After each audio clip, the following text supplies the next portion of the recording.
So, with me. So one of the newest faces that we saw here today as part of the recruitment process, Samoa Joe. Yeah. What does he bring to the table with this being one of the first tryouts as he's been a part of on this side of the fence? You always hate a Samoan. You know what I mean? Big angry Samoan. Joe was in here yesterday. And it was a funny moment where everybody was working really hard. It's hard on the first session sometimes to get past the respect, right? So everybody's being respectful, and then you're trying to fire them up and get everybody motivated, and then it works for a little bit, and then all of a sudden they go back to being respectful. And there was a moment where I was sitting at the table, and all of a sudden I heard Joe go off. And I looked up, and Joe was like, just, his mask was down, he was just going off. He was over here, but everybody was over here in these rings going off.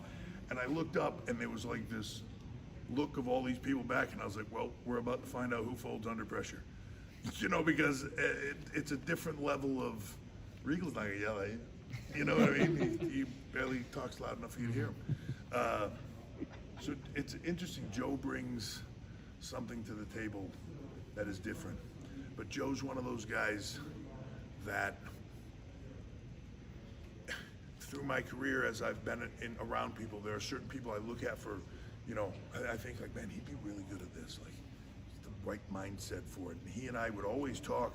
I didn't know him before he came to WWE, but when he came in NXT, when he came in to WWE, we'd talk a lot of, you know, through the day and all this stuff. And I would, man, he's got he's just a business savvy guy. He thinks about things in a different way, long-term business. It's not small-minded. It's not just in the ring. He's not looking at just like, oh, that guy's a good technician.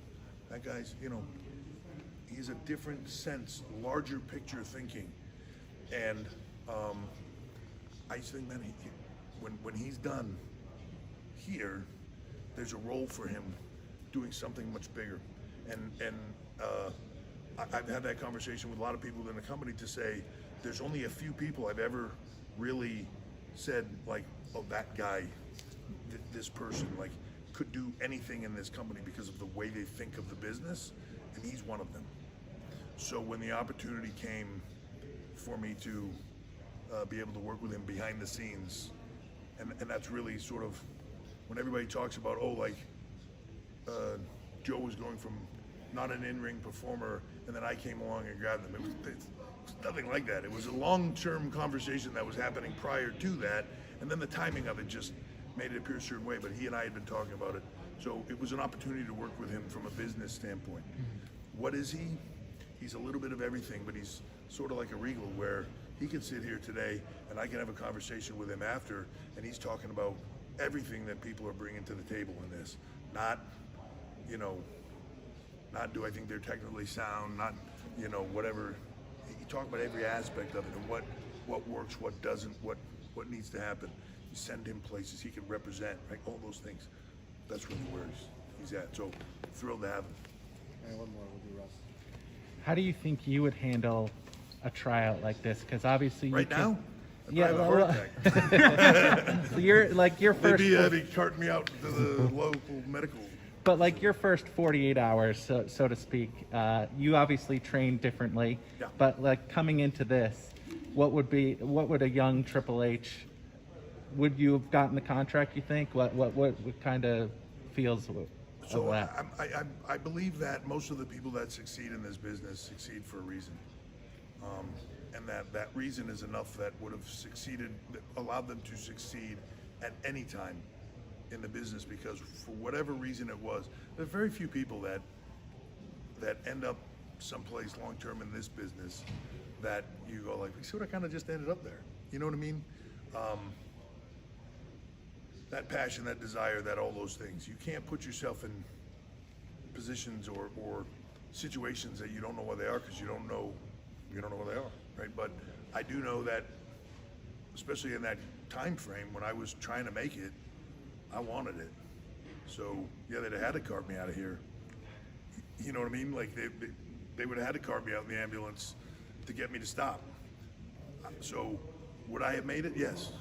You know, would everybody else that's sort of come along in that manner made it? Yeah, would they? But you know, to me, it's a funny thing. It's not about finishing the squats. You learn a lot about people in those moments. How they handle it, how they react to it, all that stuff, right? Like, one of the things I was proud of the last 2 days, the loudest moments in this room for all those talent were moments when somebody was struggling. Moments when somebody couldn't finish something and was in a ring struggling to pull themselves back up to hit the ropes 2 more times because that's what they had left. And this place was going crazy for them to try to get them over that hurdle, right? Like, that's awesome. And today, in this world, that kind of unity, right? Like, it's where it's at, you know? So I was really proud of that, but I do believe that people that make it at stuff, they make it because they want to do whatever it takes to make it. And that'll transcend any generation, any hurdle, I don't care what it is, you know? They'll make it. Let's do one more. Go to this side, because you did them all over here. Lopsided. Sure. I feel funny. I feel like I'm... Well, first of all, thank you for your time, Triple H. Sure. You were talking about the it factor that helps somebody make it in this business, but is it the same it factor for a male and a female superstar, or are there any specifics you look for each other? Good question. So people use that term, it factor, X factor, charisma. It's hard to put your finger on what it is, right? Sometimes I feel like for women, there's this emphasis on, you know, oh man, she looked like $1 million when she walked in here, right? Dressed a certain way, or makeup a certain way, hair a certain way, doing all those things.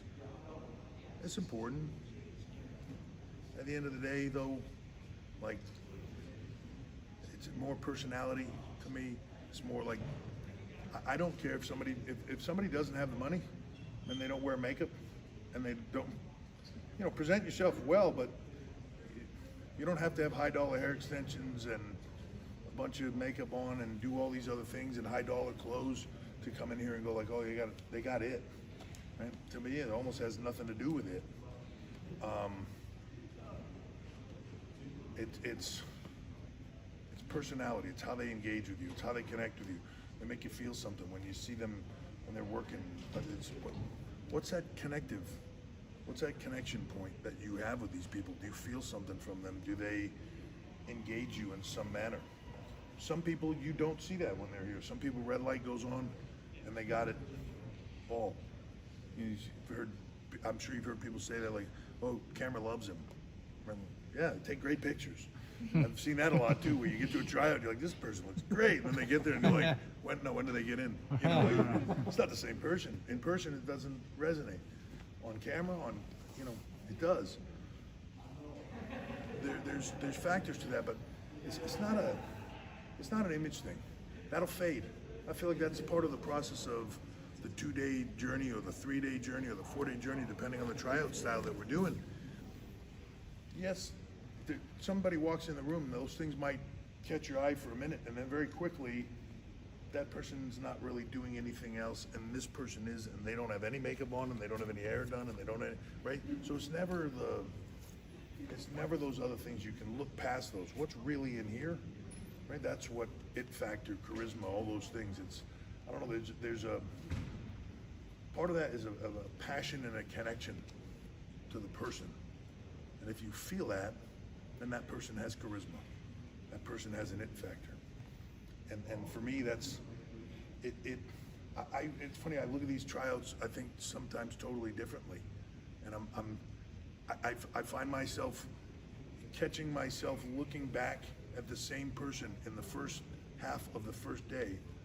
I find myself constantly looking back at that same person for some reason, right? Or the same, 10, 15, whatever people. Like, constantly find myself catching myself interested in what they're doing, and if I mentally see that, I put a check there. I check that person out 10 times. I keep seeing that person do this. They might be terrible, might have, you know what I mean? It's all those things, but I keep going back to it as a reason, drawn my eye for whatever reason. I don't have to figure out what that. I don't have to be able to tell you what that reason is. I just got to know it's there.